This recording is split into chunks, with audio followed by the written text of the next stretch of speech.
Room আছে, এক একটা প্রত্যেকটা রুমের চেষ্টা করেছি একটু ডিজাইন ডিফারেন্স ডিজাইন করার জন্য, যেন সবগুলো একই রকম না হয়ে যায়। তো আমরা প্রত্যেকটা রুমে যদি যাই, এখানে একটা কিচেন করা হয়েছে, কিচেনে কিন্তু একটু আলাদা কালার করা হয়েছে, এটা আমাদের ইচ্ছা অনুযায়ী ওনারা করে নিয়েছে, আমি শুধু ডিজাইন করে দিয়েছি। আর যারা ক্যাবিনেট করতে চান, আমি কিন্তু ক্যাবিনেটের কাজগুলো করে থাকি। প্রিয় দর্শক, আপনারা স্ক্রিনে আমার এই চ্যানেলে ঘুরে দেখলে এই সুন্দর সুন্দর কিচেন আমার করা আছে, আলমারি করা আছে, এগুলো করতে পারবেন। তো প্রিয় দর্শক, আমরা প্রত্যেকটা আমি 3×12 ফিট, আমি 12 ফিট বাদ দিয়ে দিব। থাকে হলো 32 ফিট। 32 ফিটের দাম যদি 60 টাকা করে ধরা হয়, রং ছাড়া 60 টাকা করে ধরা হলে আপনার তারপরে 1920 টাকা আসবে।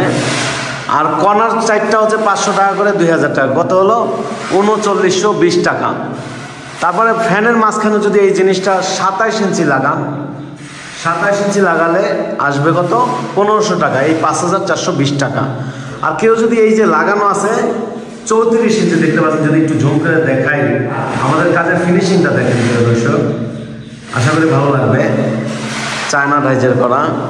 তো এই 34 ইঞ্চিটা 2000 টাকা, 34 ইঞ্চি দিয়ে করলে আপনার 6000, তাহলে 5400 আর 500 টাকা বেশি যোগ হবে, তাহলে 6020 টাকায় আপনার এই 10-12 একটা রুম কমপ্লিট, মালামাল সহ সব ইনক্লুডিং রং ছাড়া।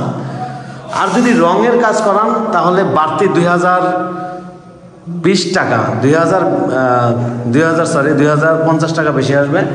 তবে আমি বলবো এই রং করতে 2050 টাকা আপনার লাগবে না একটা রুমে। কারণ কি, আপনারা এই যে ওয়াল দেখতে পাচ্ছেন, এই ওয়াল যে মিস্ত্রি দিয়ে কাজ করাবেন, এই রংগুলো দিয়ে রং কিন্তু ওকে দিয়ে করাতে পারবেন। কারণ যারা ঢাকার বাইরে কাজ করাবেন, আমি যদি রঙের কাজ নেই, ধরেন এই রঙগুলো যদি আমাকে দেন, আমি রঙের ফিট নিব 35 টাকা, এই মাঝের একটা নিব 500 টাকা, তাহলে প্রায় হিসাব করলে কিন্তু 2050 টাকা চলে আসবে। তো প্রিয় দর্শক, আরও চমৎকার ডিজাইন আছে পাশের অন্য রুমে। এই ডিজাইন ছাড়াও ডাইনিং স্পেসের থেকেও সুন্দর ডিজাইন আছে তাদের ড্রয়িং রুমে। তো আমি আমার কথাগুলো খুব